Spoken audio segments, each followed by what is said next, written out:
Hello again, this is Dr. Von Hansen from Friends University in Wichita, Kansas. For part 2 of this series, I'll be talking to you about pieces with digital signal processing. Digital signal processing is also known as live electronics, and it happens when what the performer plays is somehow manipulated by a computer. One thing about pieces with DSP is that you need some extra pieces of hardware. You will need a computer, possibly a specific program, microphones, and an interface. I assume most of you know what a computer and a microphone are, but there's often questions about what an interface does. So an interface performs an analog to digital, digital to analog conversion. So microphones read an analog. They take sound waves, and the sound waves move a diaphragm, and that movement is translated into electricity, which is measured in hertz.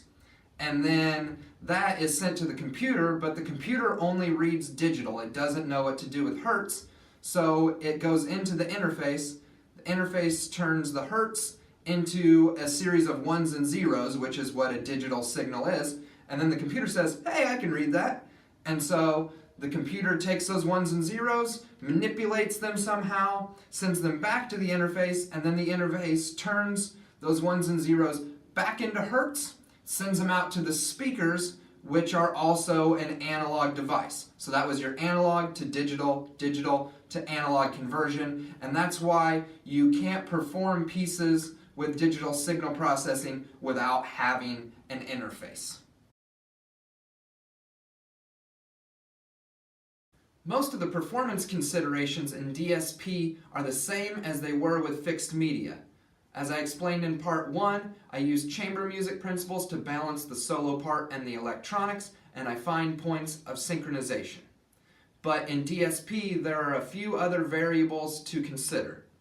First, we need to understand how the computer is altering the performer's sound. For example, it could be adding reverb or delay, so when we play, we want to leave space for that reverb to be heard. But if it's adding short sounds, then we can play more active. To demonstrate this, I'm going to use Cort Lippe's Music for Snare Drum and Computer. In section 21, it starts with a large amount of reverb, and as it moves through, it goes to activating shorter sounds. To accentuate this, I'll start playing sparse. As I move through the sections, I gradually increase my activity.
Next, we need to understand what the computer is analyzing.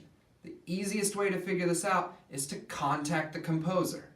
Composers, especially those dealing with electronics, are super nerdy and would love to give you probably more information than you asked for. I had a Skype session with Cort Lippe, and after that, I understood that his piece analyzes timbre.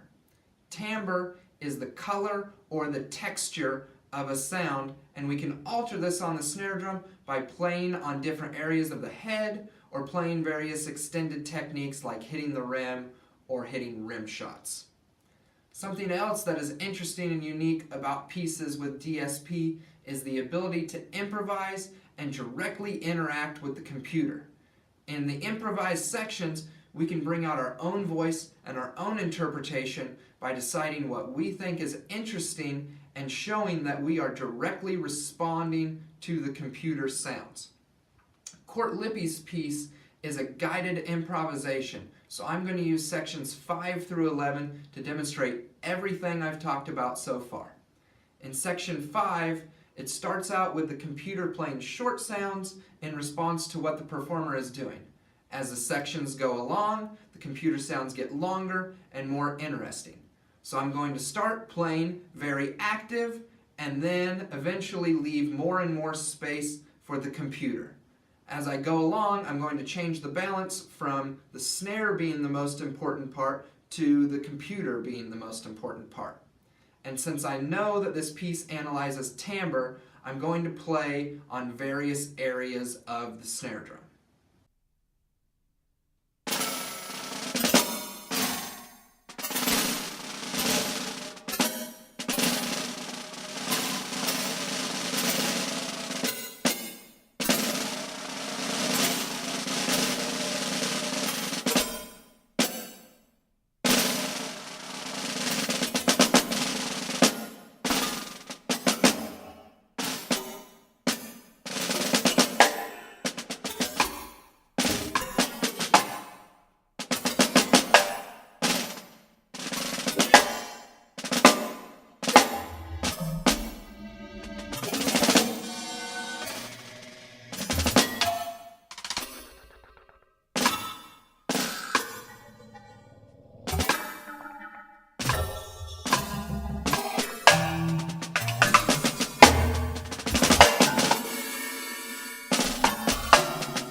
Thank you again to Black Swamp for creating high-quality instruments and allowing this video series to exist.